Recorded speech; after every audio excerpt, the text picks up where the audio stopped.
ನಮಸ್ಕಾರ ಸ್ನೇಹಿತರೆ. ನಾನು ನಿಮ್ಮ ಮನಸುಲಿ ಮೋಹನ್ ತರೀಕೆರೆ. ಆತ್ಮಹತ್ಯೆಯ ಬಗ್ಗೆ ಒಂದು ಆತ್ಮಾವಲೋಕನ.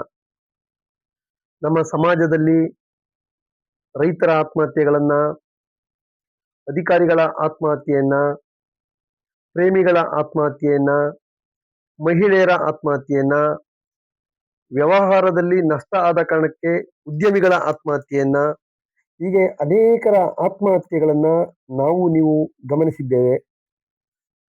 ನಮ್ಮ ಜನರಿಗೆ ಆತ್ಮಹತ್ಯೆಯ ವಿಚಾರದಲ್ಲಿ ಭಾರತದ ಎಲ್ಲ ರಾಜಕೀಯ ಪಕ್ಷಗಳ ರಾಜಕಾರಣಿಗಳು ಮಾದರಿ ಆಗಬೇಕು ಎನ್ನುವಂತ ಒಂದು ವಿನಂತಿ.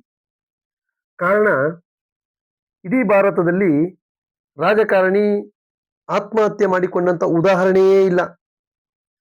ಒಬ್ಬ ರಾಜಕಾರಣಿ ಚುನಾವಣೆಯಲ್ಲಿ ಸೋತಿರುವಂಥದ್ದು, ಅನೇಕ ಸಾಲವನ್ನ ಮಾಡ್ಕೊಂಡಿರ್ತಕ್ಕಂಥದ್ದು, ಆದ್ರೂ ಆ ರಾಜಕಾರಣಿ ಆತ್ಮಹತ್ಯೆ ಮಾಡ್ಕೊಂಡಿಲ್ಲ.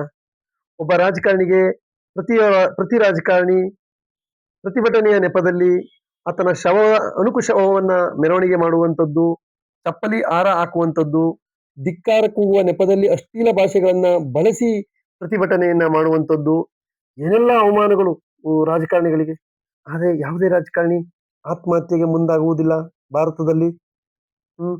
ವಿಶೇಷವಾಗಿ ಆ ಕೆಲವು ರಾಜಕಾರಣಿಗಳು ಜೈಲಿಗೆ ಹೋಗಿ ಬಂದಂಥದ್ದು, ಅನೇಕ ಶಿಕ್ಷೆಗಳನ್ನು ಅನುಭವಿಸಿ ಬಂದಿರತಕ್ಕಂಥದ್ದು, ಅಧಿಕಾರಿಗಳು ಮತ್ತೆ ಮತ್ತೊಂದು ಭ್ರಷ್ಟಾಚಾರದ ವಿಚಾರದಲ್ಲಿ ಸಾರ್ವಜನಿಕವಾಗಿ ತಾನು ಅವಮಾನವನ್ನು ಅನುಭವಿಸಿದರೂ ಸಹ ಭಾರತದ ಯಾವುದೇ ಪಕ್ಷದ ರಾಜಕಾರಣಿ ಆತ್ಮಹತ್ಯೆ ಮಾಡ್ಕೊಂಡಿಲ್ಲ.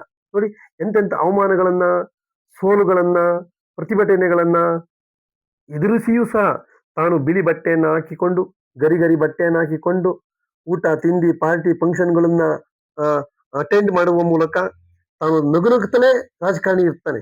ಅವನ ಎಷ್ಟೇ ಸಂಕಷ್ಟಗಳ ನಡುವೆಯೂ ಸಹ ಭಾರತದ ಪ್ರತಿ ರಾಜಕಾರಣಿ ಸುಖವಾಗಿದ್ದಾರೆ. ಹಂಗೆ ನಾವು ಸಹ ನಮ್ಮ ಯಾವುದೇ ಕಷ್ಟಗಳು ಬರಲಿ, ಅದಕ್ಕೊಂದು ಸಮಾಧಾನ, ಆ ಒಂದು ಸಮಯವನ್ನ ಕಳೆದ್ರೆ ಅದಕ್ಕೊಂದು ಪರಿಹಾರ ಇದ್ದೇ ಇರುತ್ತದೆ. ಆತ್ಮಹತ್ಯೆಯೇ ಅಂತಿಮ ಪರಿಹಾರ ಯಾರಿಗೂ ಯಾವುದಕ್ಕೂ ಅಲ್ಲ ಎನ್ನುವಂಥದ್ದು. ಆ ಕಾರಣಕ್ಕಾಗಿ ಏನೆಲ್ಲ ಅವಮಾನಗಳು ಬಂದರೂ ಸಹ, ಏನೆಲ್ಲ ಸಂಕಷ್ಟಗಳು ನಮಗೆ ಎದುರು ಆದರೂ ಸಹ ನಾವೆಲ್ಲ ನಮ್ಮ ಭಾರತದ ರಾಜಕಾರಣಿಯ ಹಾಗೆ ಸ್ವಲ್ಪ ಬಂಡ ಧೈರ್ಯವನ್ನ ನಮಗೆ ನಾವೇ ತಂದುಕೊಳ್ಳಬೇಕು ಎನ್ನುವಂತಹ ವಿನಂತಿ ಸ್ನೇಹಿತರೆ. ಇದು ಪ್ರತಿಯೊಬ್ಬರ ಮನವನ್ನ ಮುಟ್ಟಲಿ. ನಾವು ಆತ್ಮಹತ್ಯೆ ಕೊಳ್ಳುವುದಿಲ್ಲ ಎಂಬುವಂತ ಸಂಕಲ್ಪ ಎಲ್ಲ ಕಡೆ ಆಗಲಿ. ಬದುಕು ಇರುವಂತದ್ದು ಸಾಯುವುದಕ್ಕಲ್ಲ.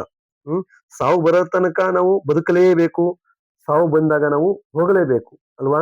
ಆ ಕಾರಣಕ್ಕೋಸ್ಕರ ಆತ್ಮಹತ್ಯೆಯನ್ನ ನಾವೆಲ್ಲರೂ ಸಹ ಆ ಕ್ರಮವನ್ನ, ಆ ಒಂದು ಪರಿಕಲ್ಪನೆಯನ್ನ ಈ ಸಮಾಜದಿಂದ ಓಡಿಸ್ಬೇಕು ಎನ್ನುವಂತ ವಿನಂತಿಗಾಗಿ ಈ ಮಾಹಿತಿ ಸ್ನೇಹಿತರೆ. ನಮಸ್ತೆ.